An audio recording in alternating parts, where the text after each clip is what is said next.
नमो हरिहंताणं नमो शिवताणं नमो आर्याणं नमो अध्यायाणं नमो ईश्वरसारणं मंगलमय मंगलकरं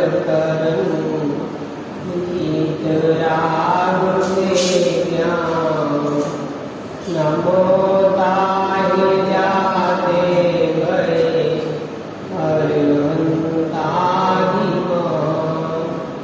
हरि मंगल करियो ग्रंथ करण को यादे मिले समाज सब आगे निज बदरा इस भवतर पागोल ज्ञान में प्यावा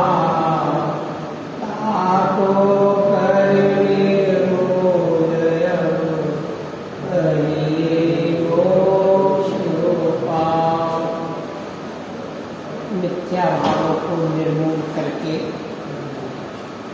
मोक्ष के उपाय को करने की महापंडित पूर्णमंडी साहब कहते हैं।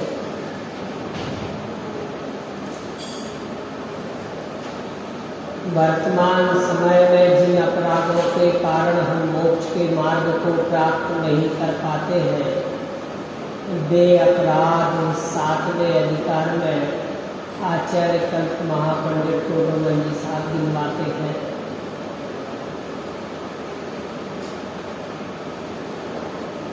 अनादिकाल से हमने सुखी होने का प्रयास किया है और सुखी नहीं हुए हैं, उसका कारण महापंडित पूर्णमंडी साहब बताते हैं। कितना प्रयास किया, कितनी ताकत लगाई, कितना उपयोग स्थिर करने का प्रयास किया, फिर भी सुखी ना हुए तो कोई गलती तो रही होगी। बस एक नंबर और आ जाता तो मैं अपर कलेक्टर बन जाता। क्यों साहब, दर्द जाना है कभी इसलिए एक नंबर और आ जाता तो मैं अपर कलेक्टर बन जाता। बस एक चूक रह गई, एक भूल रह गई कि मेरे सम्यक दर्शन नहीं होगा। तो कौन सी भूल है, ये पंडित जी यहाँ बताते हैं। देखो, कल जो प्रश्न था उसको पढ़ के अपन आगे चलेंगे। यहाँ प्रश्न है कि यदि यह कर्म के निमित्त से होते हैं तो कर्म का उदय रहेगा, तब तक यह विभाव दूर कैसे होंगे? इसलिए इसका उद्यम करना तो निरर्थक है। प्रश्न ख्याल में आया? कल वाला ही प्रश्न है कि भाई कर्मों का उदय चल रहा है और सारे काम कर्म के उदय के अनुसार हो रहे हैं, तो हम क्या प्रयास करें? काय का प्रयास करें? सब कर्म के अधीन चल रही है व्यवस्थाएं, तो क्यों प्रयास करें? ये प्रश्न है। कुछ हद तक सही भी लगता है कि भाई जब सब कर्म के उदय से अधीन है तो हम क्या प्रयास करें? जब जैसा होगा वैसा हो जाएगा।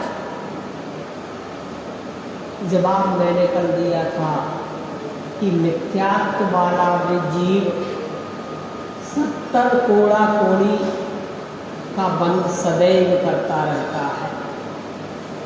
देखो,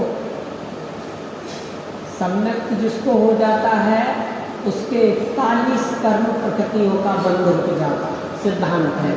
जिसको सम्यक होता है उसको 41 कर्म प्रकृतियों का बंध रुक जाता है, और जो मिथ्यात्वी जीव है वो 70 कोड़ा कोड़ी का बंध सदैव करता रहता है। एक बात, सम्यक वाला जीव अर्ध युगल परावर्तन तक का बंध करता है, अर्ध युगल परावर्तन करता है। तो जब इस जीव ने मिथ्यात्व पर्याय को छोड़ा और सम्यक्त पर्याय प्राप्त की, उपयोग स्थिर करना, मिथ्यात्व पर्याय का विलीन हुआ और सम्यक्त पर्याय का उदय हुआ, तब क्या था? मिथ्यात्व था कि सम्यक्त था? नहीं सर, नहीं आई था ख्याल में। उपयोग स्थिर करना बड़ा गजब का बिंदु है, टेक्निक पॉइंट। एक वो जो कंप्यूटर चलाने वाले इंजीनियर लोग होते हैं ना, अपने को तो नहीं पता कि कौन सी 2 की किस प्रकार काम करती है और 3 की किस प्रकार काम करती है, तो वो तीसरा बटन दबाते ही सामने क्या हो जाता? फ्लैश। और अपन ने तीसरा बटन दबाया तो कंप्यूटर ही ऑफ हो गया। ऐसे ही यहां समझना कि जब इस जीव का मिथ्यात्व विलय को प्राप्त हुआ, अर्थात मिथ्यात्व समाप्त हुआ, उस समय क्या था?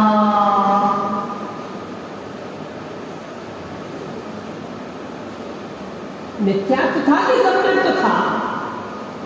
नहीं आता। देखो फिर से देखो, ये उपयोग स्थिर करना, आप अपने उपयोग को स्थिर करना, बात ख्याल में जरूर आएगी। जब इस जीव ने अछोड़ो, ऐसे कर लो,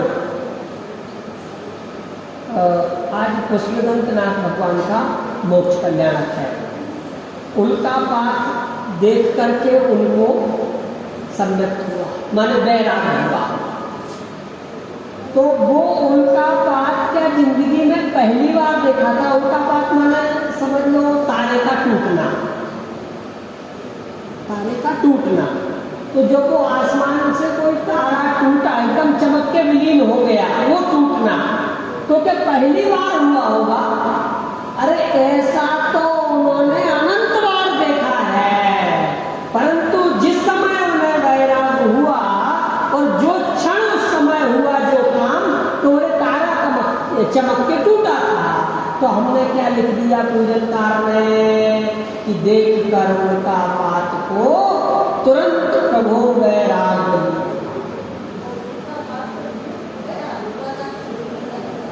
ये देखना, यही ना, मुझे यही स्पष्ट करना है कि जब इस जीव को देखो, भगवान महावीर स्वामी की शेर की पर्याय 2 चारण रिद्धिधारी जंगल में, 2 मुनिराज जंगल में उतरते हैं, उस शेर के सामने जो किसी को भी मार करके खा जाने की शक्ति रखता है, वो मुनिराज जंगल आकाश से उतरे और देखा। जब उस शेर को मिथ्यात्व था कि सम्यक्त था? कब? जब वो मुनिराज जंगल आकाश से उतरे थे, क्या था? योग्यता थी ना, पर मिथ्यात्व रूप थी कि सम्यक्त रूप थी? नहीं, सम्यक्त रूप कहेंगे तो बात ही नहीं बन पाएगी। जब जाएगा तब जाएगा। मिथ्यात्व रूप में था ना? किस रूप में था? तो मिथ्यात्व के रूप में तो 70 कोड़ी का बंद हो रहा है। अब हम सम्यक तो कैसे रहे?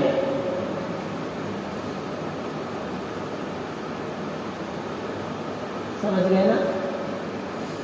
कोई जीव सम्यक्त रहने के पूर्व मिथ्यात्व रूप अवस्था में होता कि नहीं होता? होता है। और मिथ्यात्व रूप अवस्था में 70 कोड़ी का बंद होता कि नहीं होता? होता है। फिर इसने सम्यक्त कैसे ले लिया कर्म के उदय में?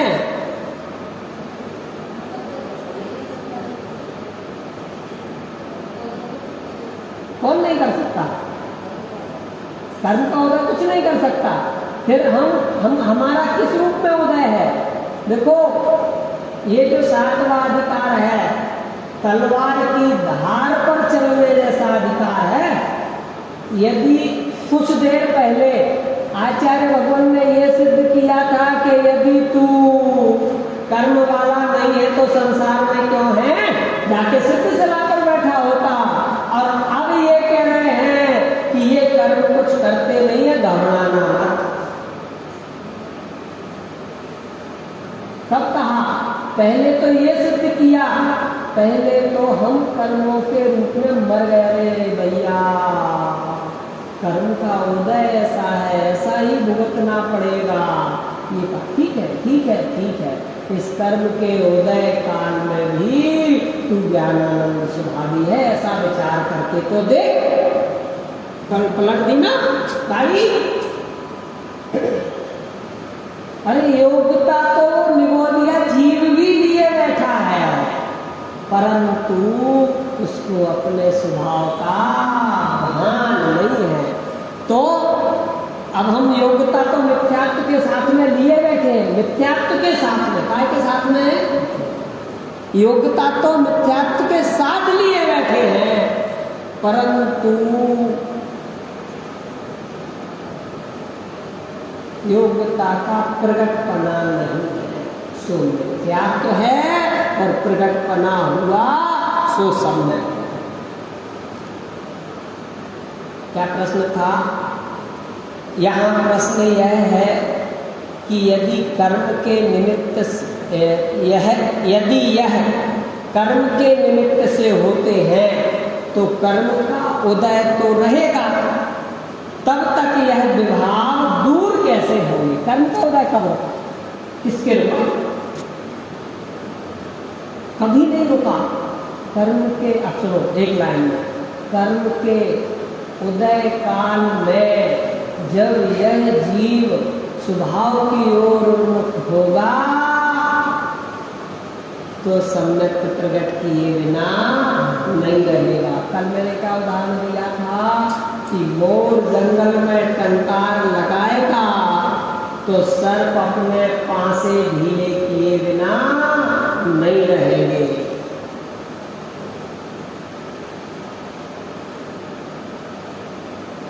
मुख्य बिंदु हमें ये पकड़ना है कि मिथ्यात्व अवस्था में भी हम सम्यक का पुरुषार्थ कर सकते हैं।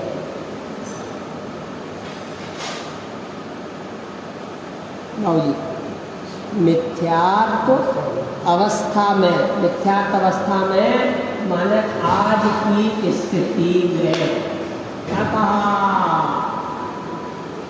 आज की स्थिति में भी हम सम्यक का पुरुषार्थ कर सकते हैं। ये ताकत हमको यहाँ मिलती है।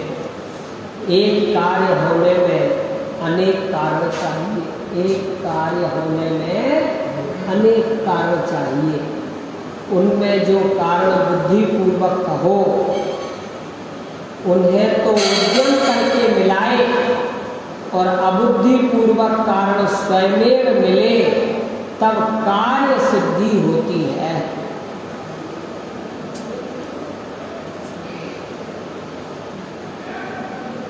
तो साहब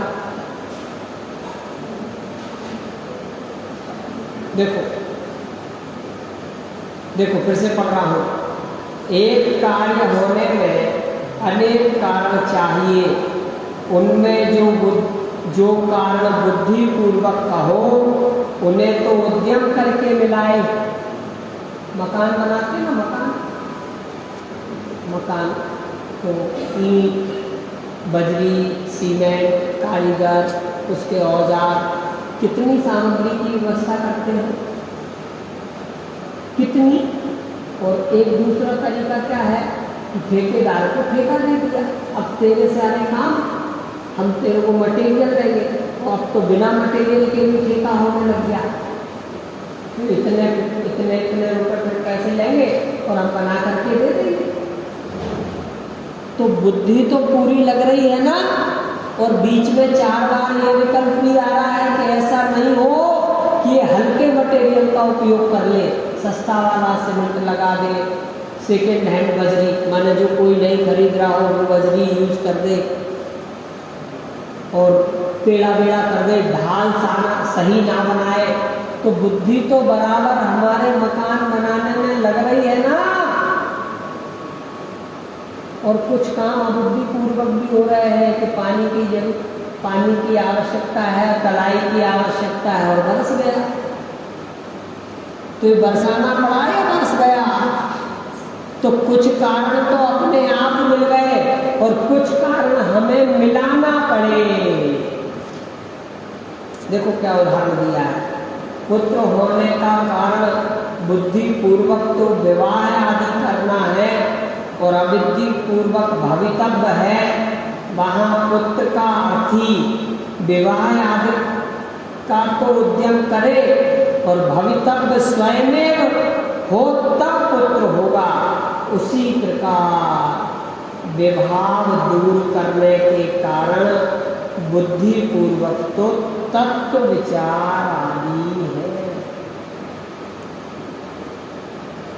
सुखी होना है, सुखी मिथ्यात्व छोड़ना है, सम्यक प्राप्त करना है, तो बुद्धि पूर्वक क्या करना लिखा? तत्व विचार आदि।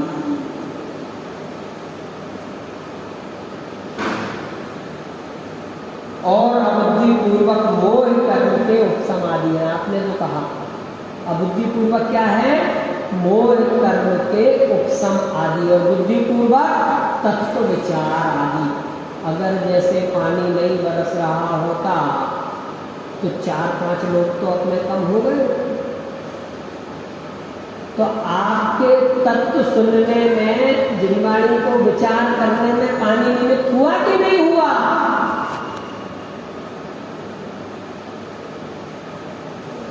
और अब यहाँ जिनालय में आकर के तत्व विचार किया तो तत्व विचार सम्यक की ओर उन्मुख होने में निमित्त हुआ कि नहीं हुआ? समझ लेना, बस यही कारण। बाबूजी 2 कारण लिखे, बुद्धि पूर्वक तत्व विचार आदि। देखो जो मोक्ष मार्ग प्रकाशक जी की थीम है ना, ये पूरी थीम मैं कौन हूँ, कहाँ से आया हूँ, मेरा स्वरूप किस प्रकार से वर्तता है, ये एक पक्षीय बात। और दूसरा ये जो आपा पर है, आपा पर, आपा माने मैं, पर माने अन्न, ये अन्न पदार्थ है, पर पदार्थ है, ये कौन है, इनका स्वरूप कैसा है, क्या ये सुखी हो सकते हैं, ये थीम है पूरे मोक्ष मार्ग प्रकाशक जी की। ये थीम है माने आपा पर के भेद विज्ञान रूप थीम। तो यहाँ तो सम्यक प्राप्त करने की बात कर रहे हैं, तो सम्यक प्राप्त करने के लिए बुद्धि पूर्वक तो तत्व विचार ही कार्यकारी है।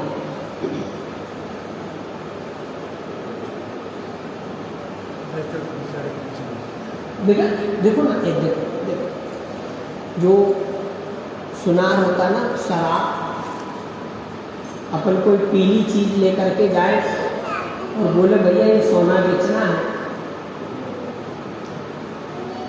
तो वो देख परख के ही तो निर्णय करेगा कि सोना है कि पीतल है कि कोई पीली ही वस्तु है। कैसे करेगा?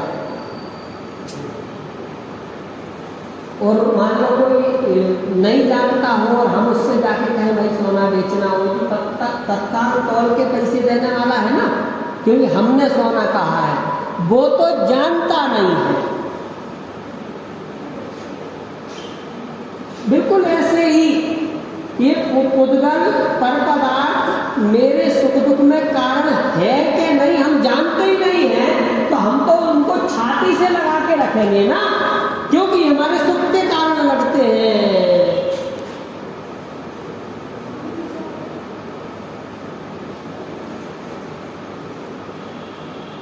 हमें लगे ना हमारे सुख में सहाय।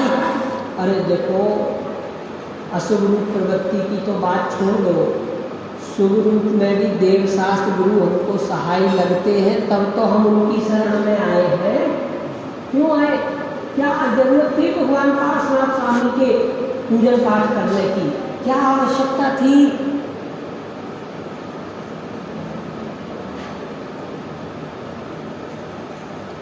वो निर्माण डालू चढ़ाने की क्या जरूरत थी?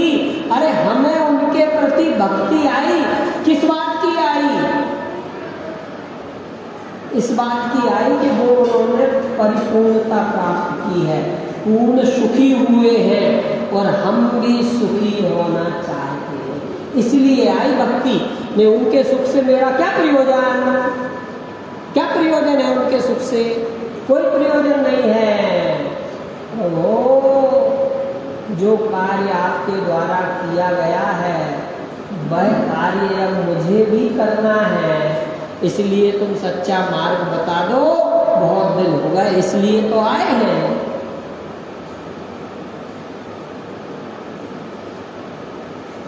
पूजा का भाव विसर्जन कर, क्या लाइन है?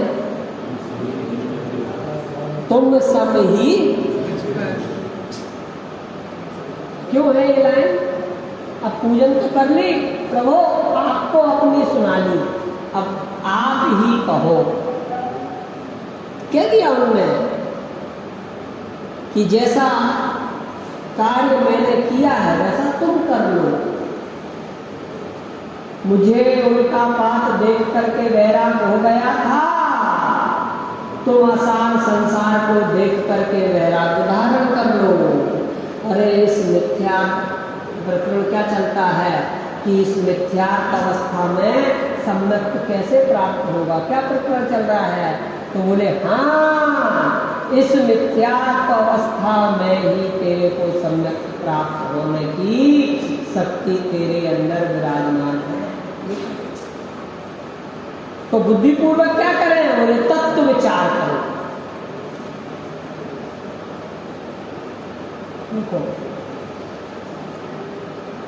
थोड़ी गंभीर बात है, सोचना विचारना, और शंका हो तो आपस में चर्चा करना, हमसे पूछना, और जिनसे प्रबुद्ध समझते हो उनसे समझना। यहाँ आचार्य कल महापंडित टोडरमल जी साहब ने लिखा है कि विभाव दूर करने के कारण बुद्धिपूर्वक तो तत्व विचार आदि है। अब तत्व विचार को हम समझ रहे हैं कि 7 तत्व कैसे हैं, 6 द्रव्य कैसे हैं, इनका विचार करना। तत्व विचार आदि, आदि में क्या लेना? आदि में क्या लेना? ठीक है, और क्या लेना? सुपर का भेद विज्ञान कब तक करेंगे, तो क्या लेना? बोले पूजन करके भी ये निर्णय निकालना कि हे प्रभु, एक द्रव्य दूसरे द्रव्य का बिल्कुल भी सहाई नहीं है। जो प्रॉपर्टी, जो गुण, जो संपत्ति जिस द्रव्य की है वो किसी दूसरे द्रव्य की हो सकती नहीं है। क्या कहा?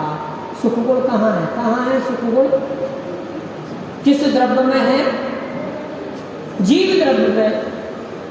और हमने अनादिकाल से अपने सुख की कल्पना पुनर्जन्म द्रव्य से कर रखी है। हमारे दुख का कारण क्या है कि जो प्रॉपर्टी हमारी है नहीं, हम उसको ही अपना मान करके बैठे हैं। ये है हमारे दुख का कारण। क्या कहा? जो प्रॉपर्टी, जो संपत्ति हमारी है ही नहीं, उसको अनादिकाल से हमने अपनी मानी है, ये हमारे दुख का कारण है। और ये बात, ये निर्णय तत्व विचार से करना है कि कौन सी प्रॉपर्टी हमारी है। सुख गुण कहाँ है? जीव तत्व में।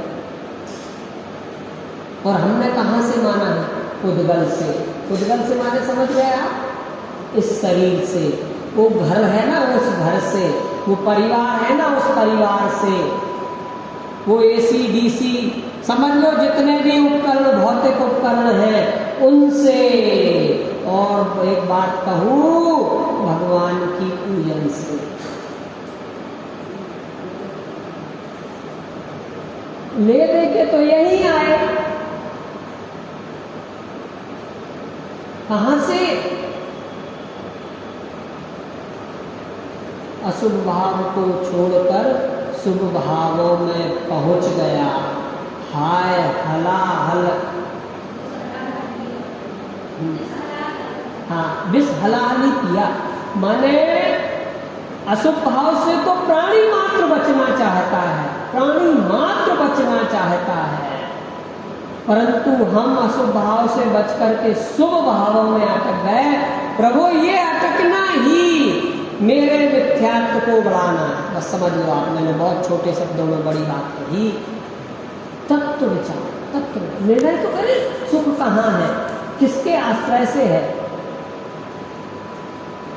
अच्छे कपड़े, अच्छे मकान, अच्छी दुकान, बढ़िया वेल प्रॉपर्टी, सारी सुख सुविधाएं उपलब्ध होते हुए भी हम गाफिल हुए बैठे हैं। अरे देखो तो इस जीव ने समोसरण से अपने सुख की कल्पना की है, तो क्या हम समोसरण में ना जाएं? हम समोसरण की महिमा ना गाएं? अरे गाएं, और ये भी मान के चलें कि समोसरण में मैं जिनदेव की दिव्य ध्वनि सुन करके सुपर का भेद विज्ञान करके अपने स्वभाव की ओर उन्मुख हो जाऊंगा।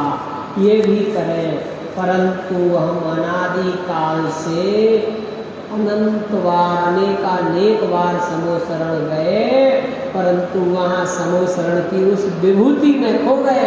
मंद सुगंधित वायु चल रही है, परिपूर्ण माने लूले लंगड़े अस्वस्थ व्यक्ति वहाँ जाकर के स्वस्थ होते देख करके हम उसमें ही संतुष्ट हो गए कि देखो समोसरण की महिमा, कि जहाँ मंद सुगंधित वायु बह रही है, समझ लो अस्वस्थ लोग आकर के स्वस्थ हो रहे हैं, बीमार देखो मुनिराज विराजे हैं और वे सम्यक ले रहे हैं, सम्यक नहीं ले रहे, सम्यक चारित्र ले रहे हैं, उसकी पूर्णता कर रहे हैं।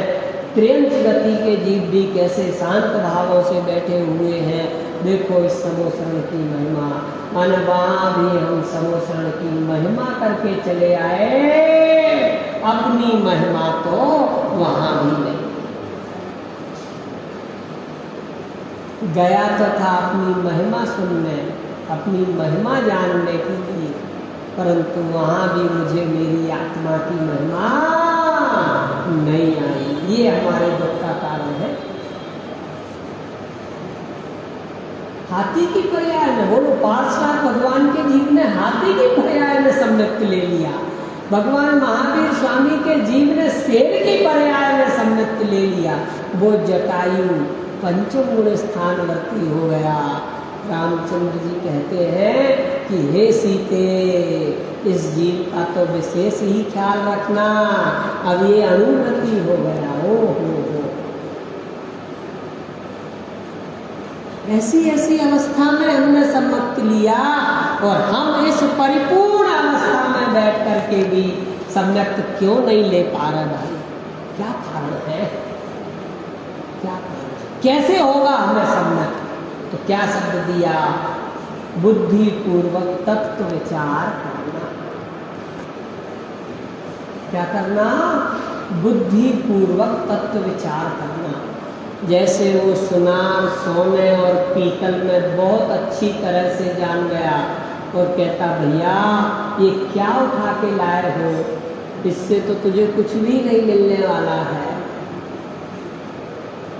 ऐसे ही हमने अनादि काल से अपने सुख की कल्पना पर पदार्थों से अर्थात पुद्गल से करके रखी है। तो यहाँ आचार्य भगवान कहते हैं कि भैया जिसके आश्रय से तूने सुख की कल्पना की है वो प्रॉपर्टी तो तेरी है ही नहीं,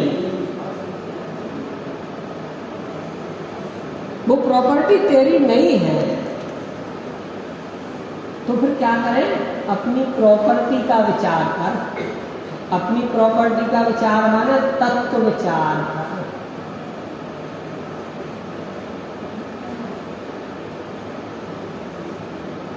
कोई आगे है हालांकि, और इसके पूर्व में गजब का प्रकरण चला वैसा कि जीव है, जीव द्रव्य को जीव नहीं समझा, अजीव द्रव्य से हमने या पुद्गल द्रव्य से हमने अपने सुख की कल्पना कर ली। तो कोई पुद्गल सुख दुख का भोगी है क्या?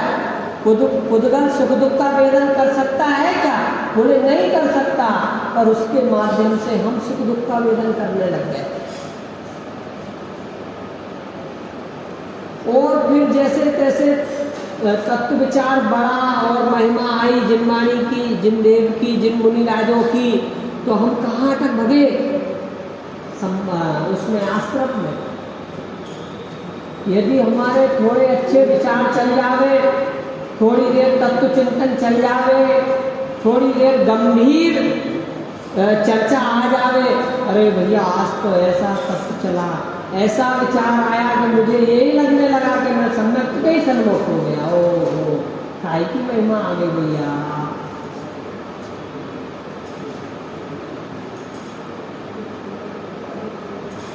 उन्होंने कैसी मिथ्यात्व अवस्था में भी जीव सम्यक प्राप्त कर सकता है, ये निर्णय कराने की बात है। और हमारा थोड़ा सा तत्व चिंतन चल जावे तो हम आश्रम में ही सुखी। आश्रम तो संसार का कारण है।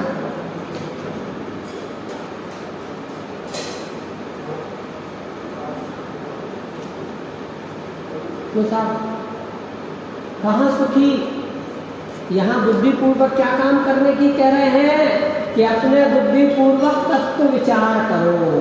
तत्व विचार माने वस्तु जिस प्रकार की है उस रूप स्वीकार करो, उसको उस रूप मानो। तो जो जीव द्रव्य है, जो आत्म तद्द्रव्य है, जो आत्म तत्व है, जो ज्ञानादि गुणों की खान है, जब ज्ञानादि गुणों की खान, सुख की खान मेरा आत्म द्रव्य है, तो हम सुख की खान की ओर जाएंगे कि पुद्गल की ओर जाएंगे?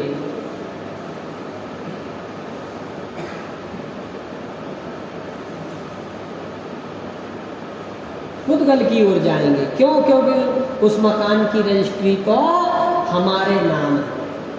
देख लो मेरी ही है, रजिस्ट्रार से रजिस्ट्री कराई थी ओरिजिनल।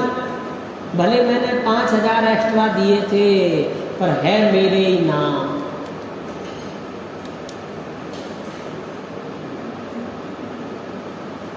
देख लो, मैं सुबह से आकर के जिनेंद्र देव के पूजन प्रक्षाल और पूरे स्वाध्याय में सम्मिलित होता हूँ। मुझे कोई क्या दुखी करेगा? बात बिल्कुल सत्य है कि तुझे कोई दुखी कर सकता नहीं है, परंतु दुख का कारण तू अपने साथ में लिए बैठा है। दुखी तो कोई कर नहीं सकता, पर तू दुख का कारण अपने साथ लिए है। तो उन्हें सुखी कैसे होंगे? तो स्वभाव की ओर उन्मुख हो करके ही सुखी होना एकमात्र उपाय है। फिर प्रश्न किया कि जैसे विवाह आदि भी भवितव्य अधीन है, उसी प्रकार तत्व विचार आदि भी कर्म के क्षयोपशम के अधीन है। बहुत गंभीर प्रश्न है, इसलिए उद्यम करना निरर्थक है। हम क्या उद्यम करें सम्यक प्राप्त करने के लिए? जब कर्म की कृपा होगी तब सम्यक हो जाएगा, ऐसा कह रहा है।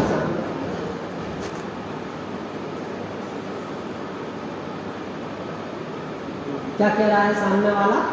कि भाई जब कर्म की कृपा होगी तब मुझे सम्यक तो हो जाएगा, अभी तो कर्म का बड़ा तीव्र उदय चल रहा है। ये प्रश्न है। अब देखो ना क्या कहते हैं। ज्ञानावरण का क्षयोपशम तत्व विचार आदि करने योग्य तेरे हुआ है, इसलिए उपयोग को वहां लगाने का उद्यम कराते हैं। असंगी जीवों के क्षयोपशम नहीं है तो उन्हें किस लिए उपदेश देवे? क्या जवाब है? चलो ये शब्द छोड़ो, अपने शब्द ले लो। तो उनकी चर्चा नहीं करना है। जिनको तत्व विचार करने की शक्ति है, चर्चा उनकी करना है। क्यों साहब? क्यों? देखो देखो, उदाहरण गंदा है फिर भी देता हूं। विवाह के बाद संपूर्ण स्वीकृति अपने परिवार में ही हुई है ना, ससुराल में कि और कहीं हुई? सब विवाह तो हो गया, तो कहाँ हुई? उस परिवार में। उस ससुराल में संपूर्ण स्वीकृति हुई ना।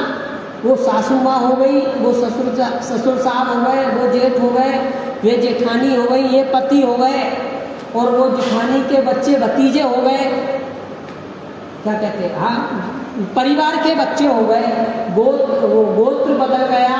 क्या हुआ? ये तो कुछ किया ही नहीं है ऐसा, तो ये सब कैसे हो गया? तो सब 7 फेरे लिए थे, ये सब कैसे हो गया? ऐसे तो मैंने कुछ कार्य किया ही नहीं। कितना समर्पण हुआ, कितना।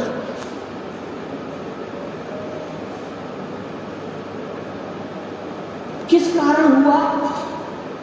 अरे ऐसा ही होता है ना, कैसा बोले वो 7 फेरे लेते हैं और वो घर अपना हो जाता है, ऐसा ही होता है। ऐसे ही उपयोग जब इन कर्मों की ओर से हटेगा और जहां समर्पण होगा वो कार्य हो जाएगा। कुछ नहीं हुआ, अरे ये तो बच्चे कैसे कहें हम भाई, वो घर दूसरा है, जहां मेरा जन्म हुआ है, मैं अपने माता पिता भाई बहनों के साथ रही हुई हूँ, तो ये कैसे, ये इतने जल्दी कितना समझाना होगा। सगाई हुई होगी तो फोटो भेज दिए गए होंगे कि ये तेरी जेठानी है, याद कर ले, ये तेरे जेठानी के बच्चे हैं, याद कर ले, ये ससुर साहब है, याद कर ले, देख ले, कभी भूल मत जाना, ये ससुर साहब है, इनके सामने से ढक के ही आना होता है, याद कर ले। किया होगा, क्या क्या किया होगा।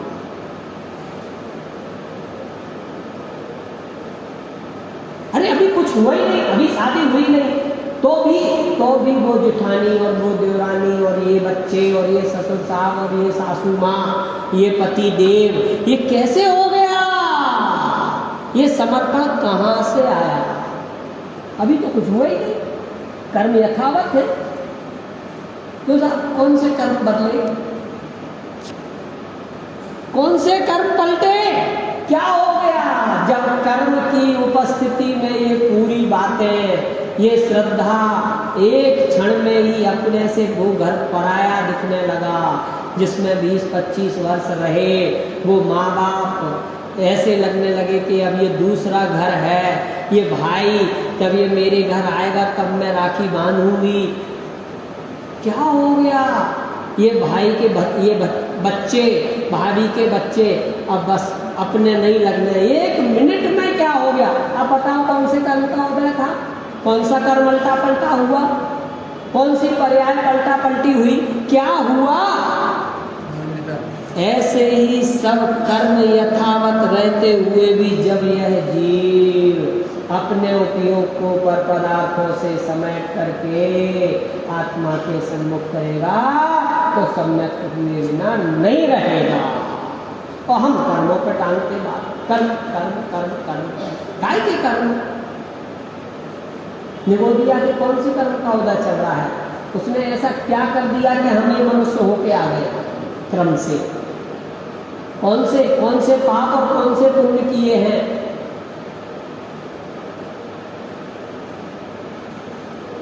सब भ्रम की बातें हैं कि कर्म पर तो दोष डालना है कि भाई सम्यक नहीं होगा। मान भाई एक व्यक्ति ने ऐसा गजब प्रश्न किया मेरे से, गोहद है ना, गोहद आपके, तो गोहद आया था मैं पर्यूषण में बहुत पहले, तो एक सज्जन ने प्रश्न किया, पता क्या पंडित जी, सारे लोग सम्यक ले लेंगे फिर संसार में कौन रहेगा?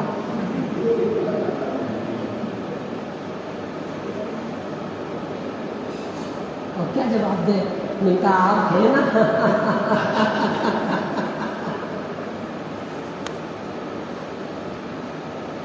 बीच सभा में खड़े होकर के, शाम की सभा चलती थी, उत्तम संयम का दिन था, तो बोले पंडित जी सब सम्यक ले लेंगे तो संसार में कौन रहेगा? तो मैंने उनसे पूछा आप अपनी दिनचर्या तो बता दो। उन्होंने अपनी दिनचर्या बताई जो जैनों के योग्य नहीं थी। तब मैंने उनसे कहा आप है ना,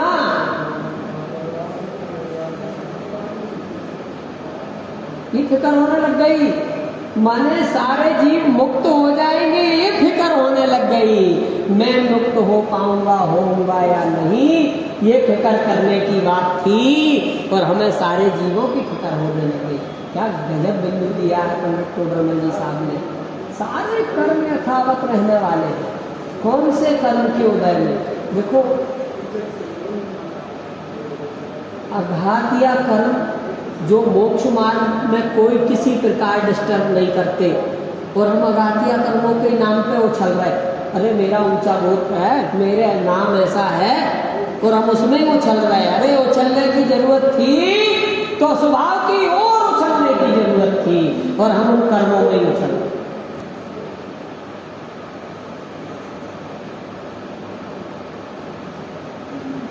क्या जवाब दिया? देखो, ज्ञानावरण का तो क्षय उपशम तत्व विचार आदि करने योग्य तेरे हुआ है, इसलिए उपयोग को वहां लगाने का उद्यम कराते हैं। असंगी जीवों के क्षय उपशम नहीं है तो उन्हें उपदेश किस लिए दे?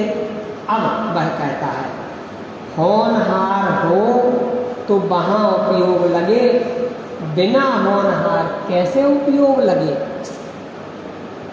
क्यों साहब, कितनी गुंजाइश है छूटने की?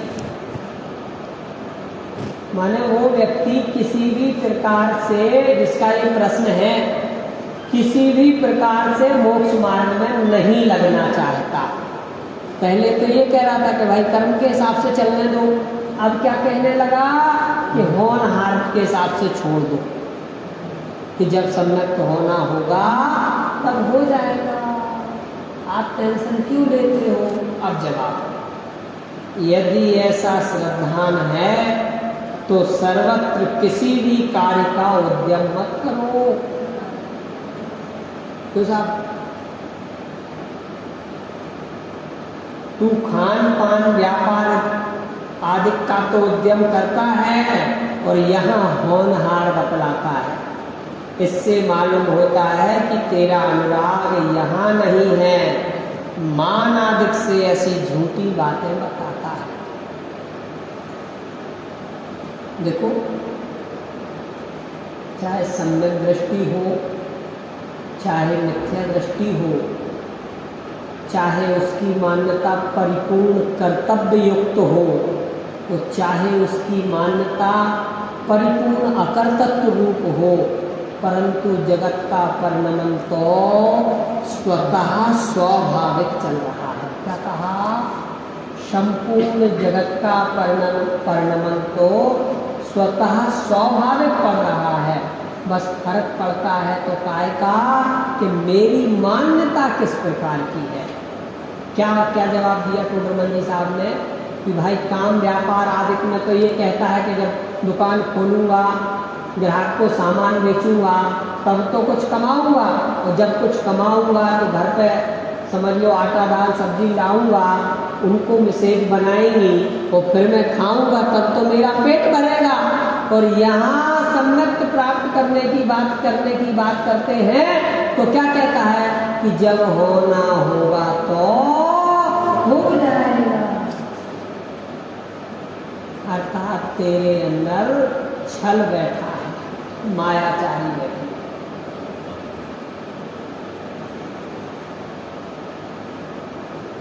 वैसे यहाँ क्यों नहीं लगाता कि जब ग्राहक आना होगा, जब मुनाफा होना होगी, जब बनना होगा, जब बनाना होगा तब बन जाएगा। वहाँ तो बुद्धि पूर्वक पूरी प्रक्रिया करता है कि दुकान जाता है। कभी आपने जैसे चाबी हो ताले की, तो चाबी से ताला ना खोल करके क्रेन मंगाई हो और शटर उठवा दिया हो? तो साहब हुआ कभी ऐसे कि ताला नहीं खोले हो, शटर खोलने का प्रयास किया हो? सब्बल वो बड़ा सरिया होता है, उससे दुकान खोलने का प्रयास किया हो? 25 लोगों को बुला करके ताला बिना खोले शटर उठाने का प्रयास किया हो? किया क्या? क्यों नहीं किया? वहाँ तो पूरा दिमाग लगता है, वहाँ तो पूरा दिमाग लग रहा है कि यदि थोड़ी भी ताकत लगाऊंगा तो शटर टूट जाएगी, अगर शटर बनाने वाले को बुलाऊंगा 2500 ले जाएगा। वहाँ पूरा दिमाग काम करता है। और मिथ्यात्व को विलय करने की बात कहते हैं तो उन्हें जब सम्यक होना होगा तब हो जाएगा। वहाँ क्यों बुद्धि नहीं लगाते कि सुबह जाएं, वीरेंद्र भगवान की पूजन पाठ करें और तत्व निर्णय करें? वहाँ क्यों नहीं लगाते दिमाग? जगत में तो सारा व्यक्ति होशियार है, पर मोक्ष मार्ग में कैसे छल करके लिए बैठा है कि बहुत सोचने की बात है, बहुत विचार करने की बात। यदि ऐसा है, यदि ऐसा श्रद्धान है तो सर्वत्र किसी भी कार्य का उद्यम मत करो। तू खान पान व्यापार आदि का तो उद्यम करता है और यहाँ होनहार बतलाता है।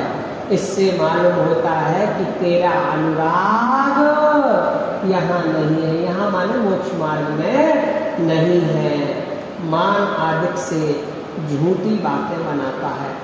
इस प्रकार जो रागादिक होते हुए, अब देखना मूल बात आ रही है, इस प्रकार जो रागादिक होते हुए आत्मा को उनसे रहित मानते हैं, उन्हें मिथ्या दृष्टि जानना।